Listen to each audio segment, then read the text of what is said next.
sindicatos que tal vez tienen atrapado no solamente a su personal, sino el desarrollo educativo de estas universidades, por supuesto todo lo que tiene que ver con corrupción, manejo ilegal de los recursos, manejo que no necesariamente cumple con todos los estándares de transparencia en el uso de los recursos públicos. De hecho, recientemente el presidente hizo declaraciones acerca de la Universidad Nacional Autónoma de México que despertaron una polémica en la opinión pública sobre los grupos de poder en la máxima casa de estudios. ¿Pero es verdad? Vamos a ver este especial. Le damos la bienvenida a nuestros invitados de esta noche: Ángel Díaz Barriga, investigador del Instituto de Investigaciones sobre la Universidad y Educación de la UNAM. Gracias por estar con nosotros. Y también a Fernando Belauzarán, editorialista de Excelsior. Gracias también, Fernando. Bienvenidos. Buenas noches, un gusto estar con ustedes. Encantado de ver a Ángel. Fernando. Hace mucho que no veía a Ángel. Abrazo, Ángel. Gracias. Un saludo. Bienvenidos. Qué bueno que podamos platicar en este contexto. Primero que nada, hay mafias dentro de las universidades, no solamente de la UNAM, de las universidades que estén tratando de ganar poder, no sé si económico o político. ¿Cómo lo ves, Ángel? No me gusta el nombre mafias, porque el nombre mafias nos remite a Chicago, a otro tipo de sectores, básicamente que violan la ley. Yo pienso que en las universidades podemos hablar de que hay grupos de poder. Ajá. Y que estos grupos de poder pueden tener como dos orígenes: un origen académico o un origen burocrático, y que de alguna forma pues es algo natural en la vida universitaria. ¿Cómo ves, Fer? Tienes razón, Ángel. Yo, de acuerdo, hay grupos de poder.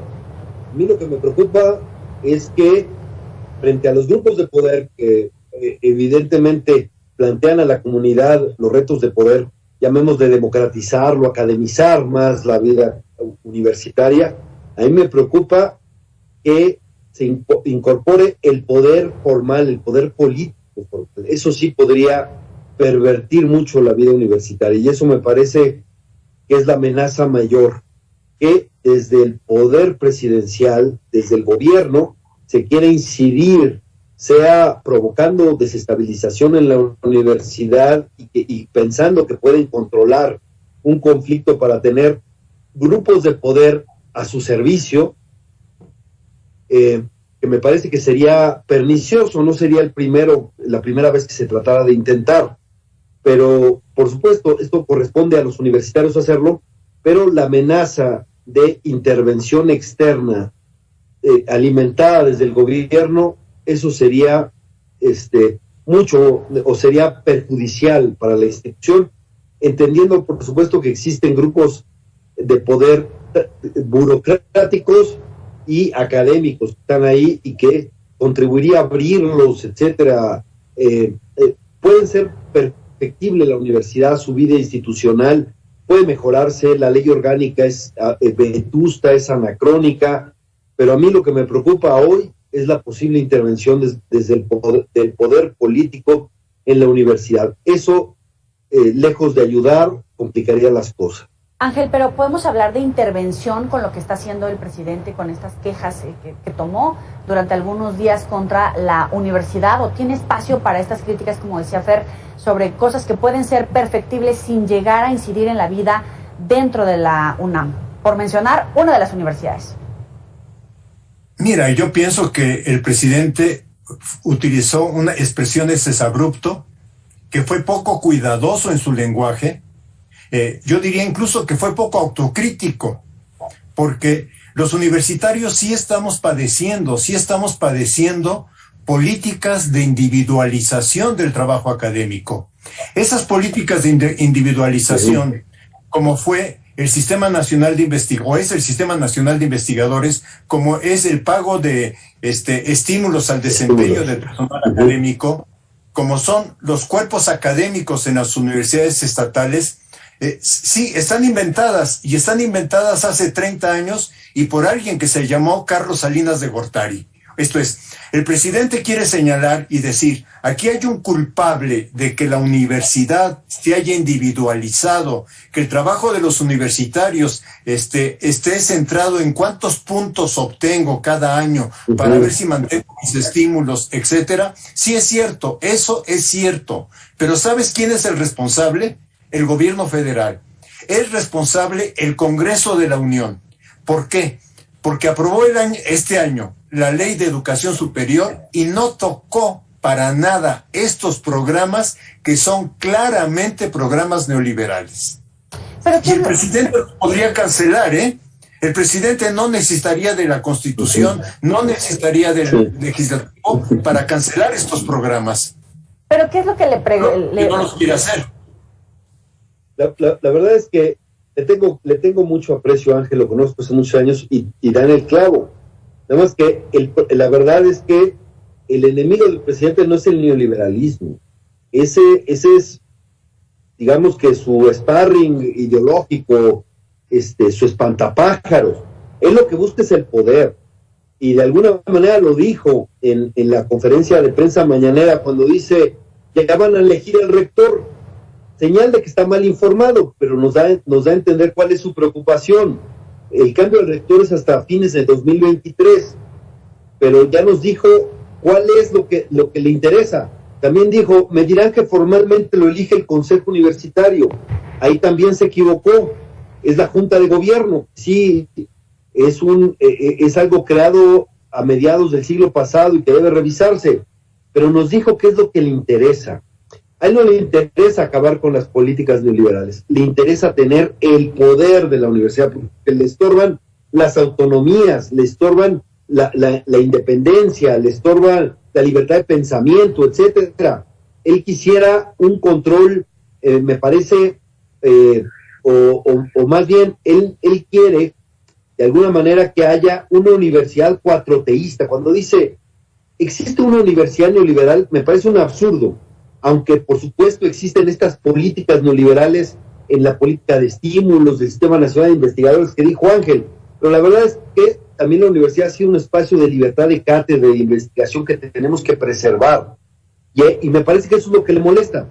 Cuando habla de las elecciones de 2021, muestra su molestia con la clase media, y habla terrible de los académicos, de los que tienen posgrados, etcétera, porque él sabe, tiene encuestas, que ese sector que lo apoyó en 2018, hoy en el 2021, ya no le fue fiel, digamos, ya no ratificó ese apoyo. Y entonces, me parece que lo que quiere es ahora tener profesionistas que sean ideológicamente afines. Y para eso, piensa que el problema es la autonomía universitaria y la quiere someter. Esa es quizás mi lectura, la que tengo, porque estoy viendo cómo toda autonomía lo ve como amenaza, pero efectivamente da en el blanco Ángel Díaz Barriga. Si quisiera realmente acabar con el neoliberalismo en las universidades, atacaría esta lógica de los estímulos para compensar los malos salarios. Entonces, ¿le está molestando al presidente que la UNAM no esté secundando este proceso de transición, de cambio de régimen que, a decir del presidente López Obrador, él está encabezando? Ángel. La UNAM es un espacio plural. Y ahorita, como decía Fernando, algo que la UNAM nos ha caracterizado es que es un espacio donde pueden convivir, coexistir las diferentes ideologías, las diferentes expresiones de trabajo académico, y que podemos discutirlo, podemos sentarnos en una mesa, discutirlo.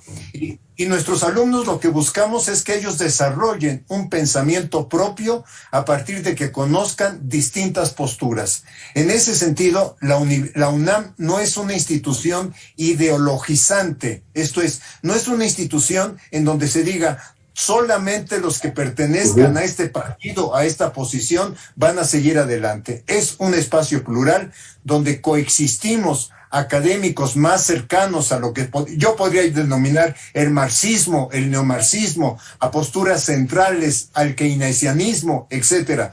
La riqueza de la UNAM, sobre todo, por ejemplo, yo puedo decir, cuando regresé a Argentina o cuando fui a Argentina después del golpe militar, me sorprendió que los militares hubieran limpiado las bibliotecas. quemaron todos los libros de Marx, de Carlos Marx, por ser marxista. Pero ¿saben que quemaron también los de Max Weber? Solo porque el nombre de Max Weber se parece al apellido de Carlos Marx. O sea, la UNAM nunca ha quemado un libro ni eliminado un libro de su biblioteca porque pertenezca a una corriente ideológica que no le guste. Pero el presidente incluso llegó a decir, por ejemplo, que estaba molesto porque no hubo un rechazo, por ejemplo, a las redes de corrupción que había en el pasado, a sexenios de corrupción donde había encubrimiento de unos a otros, donde no había, desde la universidad no se había puesto una postura de rechazo a esa política, Fernando. No, bueno, eso es ignorancia. Por supuesto que ha habido trabajos que han denunciado, pues incluso obviamente las políticas neoliberales, se ha denunciado la corrupción, eso es cierto. Pero hay que preguntarnos una cosa, Joely, ¿por qué hasta ahora, y lleva 30 años, dice el presidente de la UNAM neoliberal, por qué hasta ahora lo dice? Yo reto a cualquiera a que me enseñe una sola crítica de Andrés Manuel López Obrador a la UNAM antes de hace 3 semanas, ¿no? Nunca se metió con la UNAM, nunca dijo nada de la UNAM, ¿no? Aunque dice que lleva 30 años neoliberal, es que ahora le interesa controlar políticamente a la UNAM. Y una de las, y da otra vez en el clavo Ángel Díaz Barriga, una de las críticas de Andrés Manuel en sus mañaneras fue que Santiago Krill daba clases en la Facultad de Derecho, ¿no? Como un ejemplo de que hubiera neoliberalismo, como si el tema fuera depurar la planta docente de ideologías nocivas. Eso es precisamente contrario a la esencia de la universidad, donde tiene que ser plural, donde deben de coexistir distintas ideologías para que los estudiantes puedan conocer diversos pensamientos y generar su propia posición, ¿no? Eso es lo que se peleó desde los 30. En los 30 querían establecer la educación socialista como doctrina única, como doctrina de la universidad de la educación. Es más, se puso luego en la Constitución. La universidad dijo, en el debate famoso de caso Lombardo, que tuvo muchas consecuencias, se defendió a la universidad que fuera autónoma precisamente para que no hubiera una ideología oficial. Todas las ideologías tienen cabida, pero no hay una ideología oficial, institucional. Eso es un gran valor porque posibilita la pluralidad y eso es lo que tenemos que defender. Pero insisto, que diga el presidente que no combatió la corrupción en el pasado, eso es ignorancia. Pero la pregunta es, ¿y por qué no lo dijo en el pasado? ¿No? Díganme, enséñenme, porque no me digan que el actual presidente no le gusta hablar casi de todos los temas. Bueno, habla de todo, pero nunca había hablado de la UNAM antes de hace 3 semanas. No, eso es curioso, porque sí le interesa el control, pero me parece que le interesa otra cosa.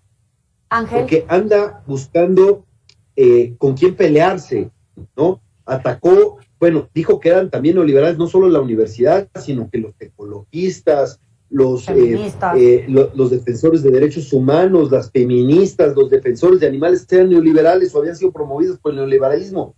Eso es absurdo. Me parece que anda buscando a quién se suba a su ring, porque como la oposición le dijo que no iba a pelear por la revocación del mandato y necesita que alguien se suba y que le tome el guante para darle credibilidad a ese ejercicio megalómano para ratificarlo, me parece que también se metió con la universidad y les dice, organicen marchas aunque sea contra mí, está viendo con quién se pelea, pero me parece que es muy responsable jugar con la universidad, que ese es un bien que tenemos que preservar. Por supuesto que tenemos que mejorar, y estoy de acuerdo con lo que dice Ángel, de que esas políticas individualistas que vienen de Carlos Salinas se tienen que revisar, pero eso es una cosa, y otra cosa es atentar contra la autonomía de la universidad y la intervención del poder político, del máximo poder político. Eso es lo primero que nos pone en alerta, que la autonomía está bajo asedio. ¿Cuáles serían las áreas de oportunidad para detectar estos grupos de poder o que tratan de hacer una vinculación del poder que toman de las universidades a ocupar un curul o ocupar algún cargo a nivel estatal? ¿Cuáles son esas áreas de oportunidad que detectas en tu caso, Ángel? Ay, es que yo no, discúlpame, pero honestamente yo no detecto que en la universidad haya grupos que andan buscando el poder político. Hay académicos. No solo en la UNAM, o sea, hablamos de la Universidad de Jalisco, Veracruz, Colima, sí, Sinaloa, en general de las universidades, del mundo universitario. Sí, pero yo digo, hay académicos que buscan a través de la universidad lograr el poder político. Hay historias, pero son historias muy particulares. Por ejemplo, en los años 70, que el Partido Comunista no era reconocido en México, los comunistas se refugiaron en algunas universidades. Y digo en algunas, no digo en todas, ojo, ¿sí? Pero estamos hablando de un pasado donde habría que investigar lo que pasó en cada universidad, el por qué pasó y cómo con la ley que permitió que los